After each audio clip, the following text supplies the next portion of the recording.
Kita kembali ke informasi selanjutnya.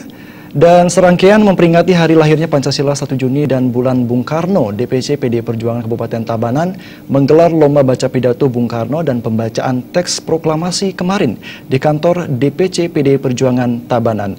Kegiatan lomba yang disambut antusias ratusan siswa SD hingga SMA SMK ini dibuka Ketua DPC PD Perjuangan Kabupaten Tabanan, Komang Gede Sanjaya.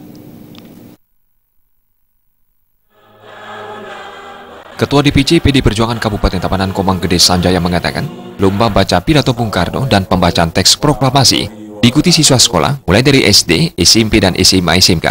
Kegiatan ini merupakan agenda dari DPD PD Perjuangan Provinsi Bali untuk menggelar lomba hingga ke tingkat DPC PD Perjuangan. Sebelumnya dalam memperingati hari lahir Pancasila dan Bulan Bung Karno, DPC PD Perjuangan Kabupaten Tabanan juga menggelar apel bendera dan pemberian kata mutiara dan foto Bung Karno ke sekolah. Lebih lanjut, Komang Gede Sanjaya menyampaikan, lomba foto ini merupakan langkah awal yang nantinya tidak hanya dilakukan Partai PD Perjuangan, tetapi ke depan juga harus dilakukan pemerintah daerah, seperti di daerah lain dengan menggelar Pekan Bulan Bung Karno. Lomba pidato Bung Karno dan pembacaan teks proklamasi yang menyasar para siswa sekolah ini bertujuan untuk mengingatkan kembali hari lahirnya Pancasila 1 Juni yang digali oleh Bapak Bangsa Bung Karno. Hal ini sangat penting mengingat belakangan ini banyak muncul info dan pemberitaan yang salah di media sosial tentang Pancasila. Melalui lomba foto Bung Karno ini, kecintaan dan kesetiaan para siswa sekolah kepada Pancasila sebagai ideologi dan lambang negara Indonesia semakin tumbuh kuat di setiap sanubari mereka. Untuk mengingatkan kembali tentang arti pentingnya sejarah itu. Nah, anak-anak ini kan kadang-kadang, apalagi apa yang disampaikan tadi oleh Bapak Ketua DPD, Pak Alit Kalakan, bahwa sejarah ini bisa diplesetkan. Apalagi sejarah ini sekarang dengan adanya IT, adanya YouTube, banyak yang tidak suka dengan lahirnya Pancasila yang sesungguhnya namanya politik, banyak diberikan info-info sejarah yang salah.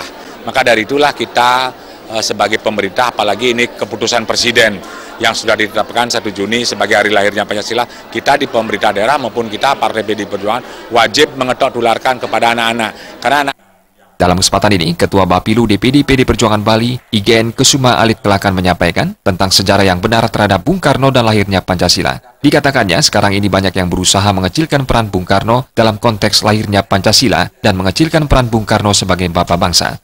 Kalau ini dibiarkan, lambat laun di tengah ancaman situasi politik, disintegrasi dan ancaman radikalisme, harus sebagai kader Partai PD Perjuangan yang nasionalis memunculkan kembali pemikiran Bung Karno sebagai perekat bangsa, salah satunya ditunjukkan lewat lomba baca pidato Bung Karno dan teks proklamasi ini. Dalam konteks lomba pidato, sekaligus kita menyampaikan sejarah yang benar terhadap Bung Karno dan terhadap lahirnya Pancasila.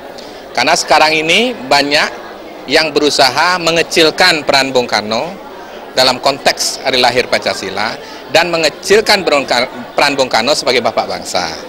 Oleh karena itu, kalau ini didiamkan, lambat laun dengan situasi politik ancaman disintegrasi, ancaman sektarianisme, radikalisme ini, harus kita sekarang sebagai kader-kader yang nasionalis memunculkan lagi pemikiran-pemikiran Bung Karno sebagai perekat bangsa. Sementara itu, lomba baca pidato Bung Karno dan pembacaan teks proklamasi bertemakan lahirnya Pancasila dan Pemuda dinilai 3 orang juri. Penilaian mencakupi penampilan, kesamaan dengan pidato Bung Karno, akting, ketepatan, dan intonasi. Para pemenang mendapatkan hadiah berupa uang, piagam, serta berhak mewakili DPC PDP Tabanan di tingkat provinsi. Lomba dihadiri jajaran pengurus DPD, DPC, DPAC, dan fraksi PD Perjuangan DPRD Kabupaten Tabanan, guru serta siswa sekolah. Supariana dan Riasa, Bali TV.